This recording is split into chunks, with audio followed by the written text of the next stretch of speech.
E ela foi um pouco assim Foi também? um pouco... eu não vou expor muito ela, né? Okay. Mas ela passou por muitos problemas também. E aí eu me tornei uma adolescente muito rebelde.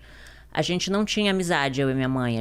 Ela brigava muito comigo, me batia muito. Então, aos 11 anos, eu comecei a fumar cigarro, beber, colocava piercing para chamar atenção. Até eu tenho a sobrancelha rasgada aqui, porque eu mesma furei a minha própria sobrancelha na frente do espelho. Botei um brinco gigante, porque eu já queria chamar atenção.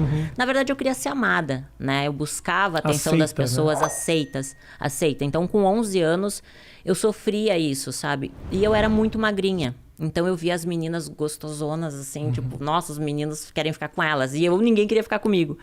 E aí, eu colocava meia dentro do sutiã pra ter, sabe, peitos.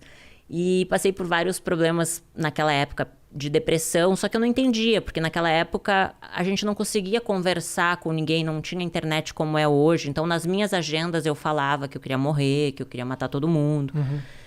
E... Só desculpa te interromper, mas... o abuso acabou da onde, assim? Só quando a minha mãe de criação viu ele me abusando sexualmente. Então teve um confronto. Isso, aí ela me deu pra minha mãe. Tá, e aí momento. minha mãe morava em Porto Alegre. Então eu saí de Juí pra Porto Alegre pra morar com a minha mãe. Minha mãe, uma criança, né? Imagina, ela me ganhou com 14 anos. Minha mãe tinha que trabalhar muito, de manhã e de tarde, chegava muito de noite. Então a minha vida era comer miojo e salsicha. E aí, ir pro colégio sozinha e voltar sozinha. Então, ali eu me tornei muito rebelde. Porque a minha mãe queria que eu fizesse comida, limpasse a casa. Obrigações de um adulto. Sim. E ela não sabia conversar comigo. Então, ela me agredia muito. Assim, de agressões, assim, de me violentar mesmo, sabe? Com palavras também, palavras que me machucavam. Então, eu nutria muito ódio dentro de mim. Com 13 anos, eu comecei a fumar maconha. Com 14 anos, eu fugi de casa, vendi todas as minhas fitas de videogame para poder fugir de casa e peguei todos os ursos e fugi com os ursos. Aí fui para uma vila lá em Porto Alegre e a minha mãe me achou com a polícia.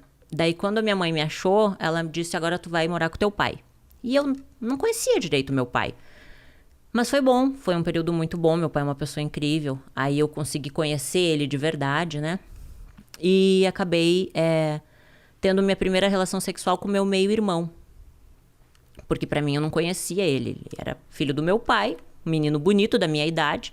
A gente começou a ir pros bailes junto, bebi e acabou rolando. 13 anos, mais ou menos? 14 anos. Só que assim, até então, eu nem entendia direito o que era irmão. Sabe quando a vida vai acontecendo? Você é uma criança, você não tem um pai e uma mãe pra te orientar em nada. E você aprende pelas situações que te colocam. E nem valores, princípios, não existia um direcionamento. Nunca, tipo, alguém disse assim, olha, vai estudar, vai fazer uma faculdade, sabe? Não existiam esses valores. E aí, com 14 para 15 aconteceu isso. Aí, na festa de 15 anos, a minha mãe foi lá e disse, filha, eu te amo, volta pra casa. E eu amava a minha mãe, por mais que ela me batesse, ela era minha mãe, né? Claro, óbvio. E aí, quando eu fui morar com a minha mãe de volta, eu tava no colégio. Um lencinho pra mim aí, ô Matheus. Aí eu tava no colégio e conheci o pai do meu filho. E aí na família dele eu vi a família que eu não tinha. Aquela estrutura familiar de churrasco final de semana, sabe? Os filhos debaixo da asa da mamãe. Minha sogra muito carinhosa comigo.